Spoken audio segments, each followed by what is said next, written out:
മാതൃഭൂമി ന്യൂസിൻ്റെ അടുത്ത പ്രാദേശിക ലേഖകൻ ജിഷാദ് നമുക്കൊപ്പം ചെയ്യുന്നുണ്ട്. ജിഷാദ് ഇപ്പോൾ ആ സ്പോട്ടിലുണ്ടോ അതോ ആശുപത്രിയിലാണോ? അതെ, ഞാൻ ഈ സ്പോട്ടിലുണ്ട്. അതായത് രാവിലെ 11 മണിയോട് കൂടിയായിരുന്നു ഈ അപകടം നടക്കുന്നത്. ഈ അപകടം കുറ്റിപ്പുറം കൈലാസ് ഓഡിറ്റോറിയത്തിന് സമീപം, അതുപോലെ തന്നെ റെയിൽവേ മേൽപ്പാലത്തിന് സമീപമായിട്ടാണ് ഈ അപകടം നടക്കുന്നത്.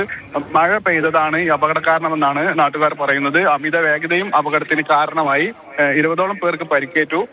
ഇതിലൊരു മരണമുണ്ട്. 3 പേരുടെ നില ഗുരുതരമായി തുടരുകയാണ്. കോഴിക്കോട് സ്വദേശി വൈഷ്ണവാണ് മരിച്ചതെന്നാണ് നമുക്ക് കിട്ടുന്ന വിവരം. നമ്മുടെ അടുത്ത ഹോസ്പിറ്റലും അതുപോലെ തന്നെ താലൂക്ക് ആശുപത്രിയിലുമായി നിരവധി പേരാണ് ചികിത്സയിലുള്ളത്. 20ഓളം പേര് ചികിത്സയിലുണ്ട്.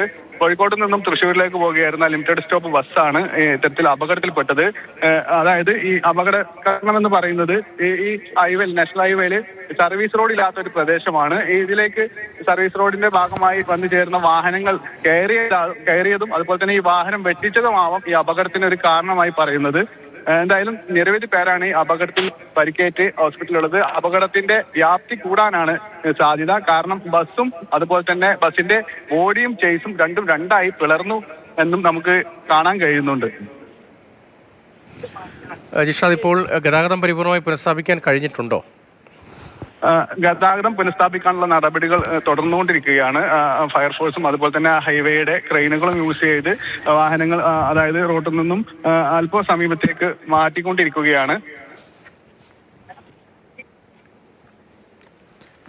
മാതൃഭൂമിയുടെ പ്രാദേശിക ലേഖകനാണ് ജിഷാദാണ് വിവരങ്ങൾ നൽകിക്കൊണ്ടിരിക്കുന്നത്. ജിഷാദ്, ഇപ്പോൾ 20 പേർക്കെങ്കിലും പരിക്കുണ്ട് എന്നാണ് പറയുന്നത്. അവിടെ ഈ രക്ഷാപ്രവർത്തനത്തിൽ ഏർപ്പെട്ട അപ്പോൾ മുതലുള്ള ആളുകളുണ്ടല്ലോ, അവരുമായി സംസാരിക്കുമ്പോൾ ഈ പരിക്കിൻ്റെ ഒരു സ്വഭാവത്തെക്കുറിച്ച് കൂടുതൽ വിവരങ്ങൾ ലഭിക്കുന്നുണ്ട്. ഇപ്പോൾ ഈ ബസ് കിടക്കുന്നുണ്ടാൽ ഭയപ്പെട്ടു പോവും, തലകീഴായി മറിഞ്ഞതാണ്, ഒരു മരണം സ്ഥിരീകരിക്കുന്നു. മറ്റു വിവരങ്ങൾ എന്താണ്?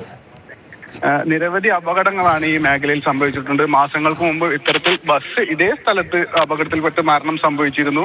അതുപോലെ തന്നെ ഈ അപകടത്തിന് അതായത് 2 ദിവസം മുമ്പ് അപകടത്തിൽപ്പെട്ട കാറിന് മുകളിലേക്കാണ് ഈ ബസ് വന്ന് വീഴുന്നതുമെന്നും ഈ അപകടത്തിന് ഒരു കാരണമായിട്ടുണ്ട്.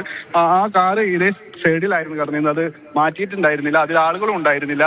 ആ കാറിന്റെ മുകളിലേക്ക് ബസ് നിയന്ത്രണം വിട്ട് അതായത് മറിഞ്ഞ് ഈ കാറിന്റെ മുകളിലേക്ക് വീഴുകയായിരുന്നു. അതുപോലെ തന്നെ ബാരിക്കേഡിൽ തട്ടി ഈ ബസ് പിളരുന്ന ഒരു സാഹചര്യം ഉണ്ടായി.